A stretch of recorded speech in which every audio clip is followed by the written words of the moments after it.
Capítulo 19. As estrelas estavam desaparecendo e o céu estava começando a desaparecer. Durante toda a noite, as tripulações japonesas continuaram a carregar bombas e torpedos nos aviões, e agora estavam colocando a aeronave em posição. Abaixo do convés, os jovens pilotos se preparavam espiritualmente para o que estavam prestes a fazer. Alguns sentaram-se diante de pequenos tabernáculos, imersos em oração. Outros escreviam para esposas, amantes e parentes. Um deles, muito jovem para ter uma família e muito tímido para ter uma namorada, sentou-se e escreveu estas palavras: Reverenciado Pai, estou prestes a cumprir minha missão e destino. Espero que seja um destino capaz de trazer honra à nossa família, e se me tirar a vida, ficarei feliz em sacrificá-la para ser um bom súdito de nosso país. Um filho digno. No convés de comando do Akagi, Yamamoto olhou pelas vigias do convés do porta-aviões. A tripulação cerrou fileiras e estava em posição de sentido enquanto a escolta de honra içava a bandeira japonesa. A bandeira tremulou orgulhosamente no céu do amanhecer. A tripulação observou em silêncio, e por um momento Yamamoto se perguntou se a intensidade do momento havia tomado conta das almas dos homens, forçando-os a refletir sobre as consequências terríveis e imprevisíveis do caos que estavam prestes a desencadear. Enquanto a bandeira tremulava ao vento e os estandartes da frota dançavam ao lado dela, a tripulação rugiu seu compromisso. Apitos soaram, ordens foram dadas. O vento cantou, chamando a ação. A ponte estava fervilhando de atividade. Yamamoto tinha autoridade para dar qualquer ordem que quisesse, mas naquele instante teve a sensação de que nada ao seu redor ainda era controlável. Ele não conseguia parar o impulso, nem iria querer. Os zeros, com asas atarracadas e bem polidas, rodas lubrificadas, tetos brilhantes, estavam alinhados. Os pilotos, vestindo uma bandana com o emblema do sol nascente amarrado na testa, correram para seus assentos e entraram nas cabines. As hélices giravam, os motores rugiam. Os tripulantes removeram as cunhas que seguravam as rodas da aeronave no lugar. Eles estavam prontos. Um oficial olhou para Yamamoto, esperando seu sinal. O primeiro dos zeros começou a taxiar.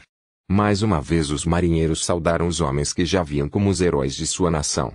Um aficionado por história pôde refletir com distanciamento sobre os acontecimentos daquela manhã e argumentar que as horas seguintes foram as mais significativas do século XX, e talvez até do século XX, porque viram o início de um conflito que daria uma nova ordem para o mundo.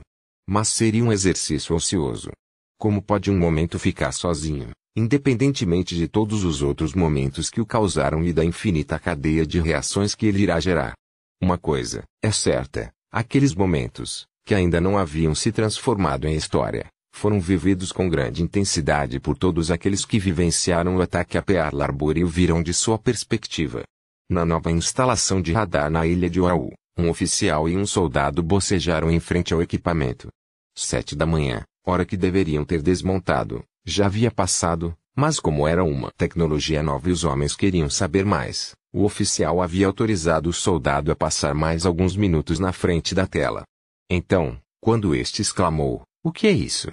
Parece uma espécie de neblina", nenhum dos dois se assustou. Já era madrugada, já não constituíam a primeira linha de defesa, e o equipamento era tão desconhecido que não lhe deram muita atenção. O oficial, porém, deixou os papéis com os quais lidava e se inclinou sobre a tela, convencido de que o soldado havia mexido nos controles e obscurecido a imagem. Mas ele viu imediatamente que não era uma névoa para interpretar. O radar estava transmitindo muitos blips distintos vindos do nordeste, tantos que quase formavam uma nuvem. "Nunca vi nada parecido", confessou o oficial. Ele pegou o telefone. O soldado deu um tapinha na tela, depois um tapa, a imagem não mudou. No comando de vigilância, outro oficial atendeu. Ele ouviu o relatório da sala do radar e perguntou: de que direção eles estão vindo? Ele esperou a resposta, cobriu o fone com a mão. Todas as unidades de inteligência tinham ordens para manter as informações divididas em compartimentos, para neutralizar a atividade de espionagem japonesa. Relatou tudo ao comandante de plantão. A sala do radar detectou uma nuvem de blips, senhor, do Nordeste. O comandante do turno ligou o rádio que tinha em sua mesa e sintonizou na KGMB. O som da música havaiana o tranquilizou. "Estou adiantado", disse ele. "Temos uma flotilha de B-17 chegando do continente, Eles usam a música como um farol. Mas não diga uma palavra sobre isso, apenas diga às pessoas na sala do radar para não se preocuparem. Na sala do radar, o oficial escutou consternado as instruções que lhe foram dadas. Muito bem, senhor, ele finalmente disse. Então ele se virou para o soldado. Eles disseram para não se preocupar. A sala de radar não sabia da flotilha de bombardeiros se aproximando do continente. E o comandante de plantão não percebeu que os blips na tela eram muitos para poder explicá-los com a chegada dos aviões americanos. Um dos blips que apareceram no radar americano foi um bombardeiro leve carregando 3 homens.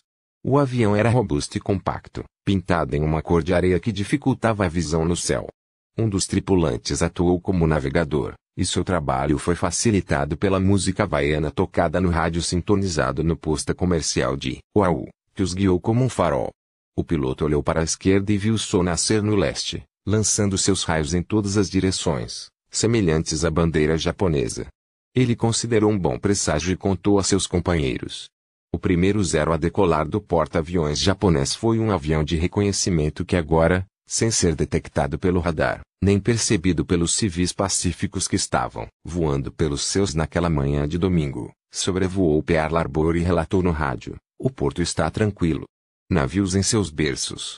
Mas a essa excelente notícia o piloto acrescentou 4 palavras que não foram tão reconfortantes: os porta-aviões desapareceram. Quando Yamamoto recebeu a mensagem decodificada, ele a leu silenciosamente antes de dizer aos colaboradores: "Garantimos o fator surpresa, mas os porta-aviões não estão ancorados." Essa ausência o preocupava terrivelmente. Os outros navios estavam todos lá, esperando o tigre faminto que era a sua frota, como pedaços de carne crua. Ou isca. Yamamoto não tinha ideia de onde estariam os porta-aviões. Talvez eles tenham vasculhado o mar em busca dele. Uma vez que seus aviões decolassem contra o Pearl Harbor, se os americanos os descobrissem, poderiam danificar os porta-aviões e nesse ponto a aeronave também seria perdida. Na verdade, os porta-aviões americanos estavam a centenas de quilômetros de distância. Um estava envolvido em manobras de treinamento. Os outros 2 partiram para Midway, porque se suspeitava que o ataque japonês era iminente, mas não era esperado em Pearl Harbor. Yamamoto brincou com a ideia de fazer recal dos aviões. Mas os submarinos já haviam começado as incursões há horas, e mesmo que os americanos ainda não estivessem em estado de alarme, sua descoberta era inevitável e não haveria mais chance de pegar o inimigo de surpresa. Agora ou nunca. O comandante da Força Aérea ainda sabia quais eram os pensamentos de Yamamoto e queria tranquilizá-lo. No caso de um ataque, podemos contar com a proteção dos combatentes. Temos que prosseguir, disse Yamamoto. Essa é nossa vez. 190 aviões japoneses já fervilhavam no céu daquele paraíso, à vista de Pearl Harbor.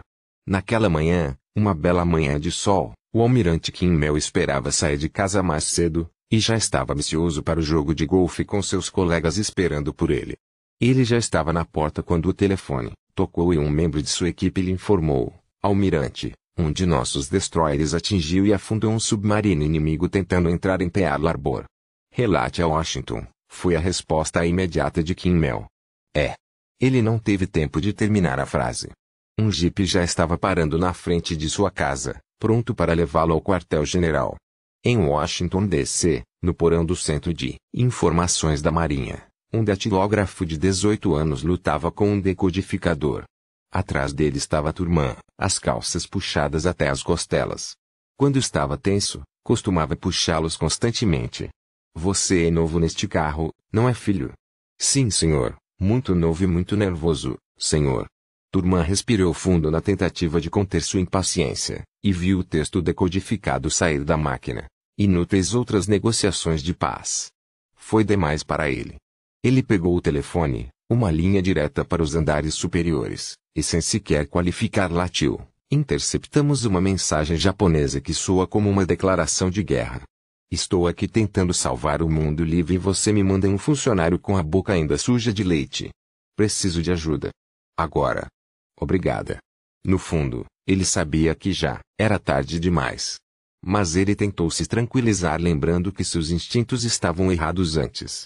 Infelizmente, e apesar de todos os seus esforços, ele não conseguia se lembrar quando isso aconteceu.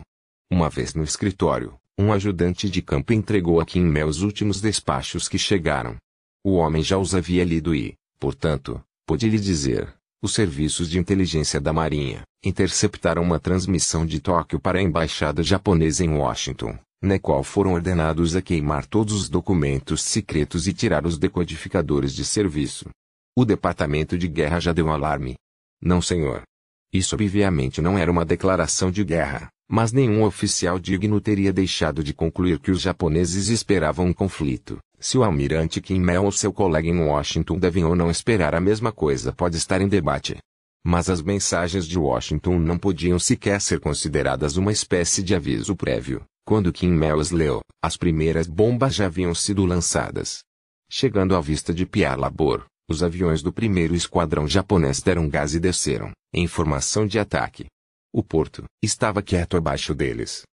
Era uma manhã preguiçosa de domingo, e a maioria dos marinheiros, civis e soldados ainda estava cochilando em suas camas. O Natal estava próximo, e enfeites vermelhos e verdes pendiam das árvores que exalavam fragrâncias tropicais. Crianças vestidas de pastores, magos e anjos empilharam-se nos carros da família para chegar a tempo à igreja, onde a peça de Natal estava sendo preparada. Nos quartéis militares, oficiais de camiseta e shorts saíam para a varanda para pegar o correio da manhã. Nos convéses inferiores do navio de guerra Arizona, os oficiais que venceram uma competição musical na noite anterior desfrutavam de seu prêmio, a capacidade de dormir até tarde. No cais principal, um jovem trompetista bastante nervoso estava ensaiando pela primeira vez, durante o hasteamento da bandeira. A bordo de um West Virginia, Dora Miller lavava o chão da cozinha. Na cantina, um jovem marinheiro preparava-se para abrir um pacote que a namorada lhe enviara e ansiava pelo momento de tranquilidade em que pudesse esquecer a solidão e embalar-se nas suas próprias esperanças. Ele desembrulhou o pacote, feito de um saco de lona marrom, e descobriu que ela havia lhe enviado uma fotografia dela com um pé de coelho pendurado em uma corrente. Sentindo-se agradavelmente aquecido, ele colocou o amuleto da sorte no pescoço. Em Washington, Turman olhou com os olhos arregalados para o teletipo cuspindo em letras maiúsculas a mensagem japonesa interceptada e depois decodificada: interrupção das relações, hostilidade iminente. Nas montanhas que dominam Pearl Harbor, caminhantes e campistas acordaram quando, pouco antes do amanhecer, o silêncio silencioso foi quebrado por um rugido que cresceu em intensidade e que alguns atribuíram aos antigos deuses locais. Mas o estrondo não veio de Madame Pelle, deusa do terremoto e dos vulcões. De repente, o ar se encheu de aviões japoneses, dezenas e dezenas, em direção a Pearl Harbor. Nas águas do porto, os navios americanos estavam silenciosos, com os motores frios, as âncoras lançadas na areia do fundo. A 1 quilômetro dali, os torpedeiros japoneses desceram a poucos metros acima da superfície da água, os motores impulsionados ao máximo e gritando. Mais acima, os caças voaram em formação de ataque. Aviões americanos se aglomeravam nos aeródromos ao redor de Pearl Harbor, como navios ancorados, desarmados e desprotegidos. Na nau Capitânia, Yamamoto e sua equipe estavam debruçados sobre os mapas, esperando. Antes que as notícias das explosões chegassem a eles, marinheiros japoneses estavam armando e carregando uma segunda onda de aviões para a rampa de decolagem. Poucos minutos depois das 8, 2 marinheiros estavam no convés do USS Oklahoma, um orgulhoso navio de guerra. Os dois compartilharam um cigarro enquanto observavam as águas calmas do porto. Um deles avistou aviões, sua mente apenas registrou a aparição dos primeiros, apontando diretamente para eles, voando baixo sobre a água. Ele os apontou para seu amigo dizendo: olhem ali. Mais exercícios do exército, comentou o camarada. Algo caiu do avião que liderava a formação e afundou na água. O avião se afastou. Exercícios com torpedos, pontificou o segundo marinheiro e juntos os dois seguiram o caminho do torpedo, uma trilha branca que avançava em direção ao navio. Você ouvirá um pequeno baque no momento do impacto com o lado. Calmos e vagamente divertidos, eles observaram o torpedo indo em direção ao Oklahoma, logo abaixo da superfície da água. Então uma enorme explosão jogou um jato de água de 15 metros de altura no convés que jogou os marinheiros e todos os objetos sem seguros sobre o parapeito do outro lado. Mas, por mais maciças que tenham sido as explosões que ecoaram em Pearl Harbor naquele dia, havia moradores do centro de Oahu, apenas alguns quilômetros de distância, que não ouviram nem viram nada, e só souberam do ataque quando acabou.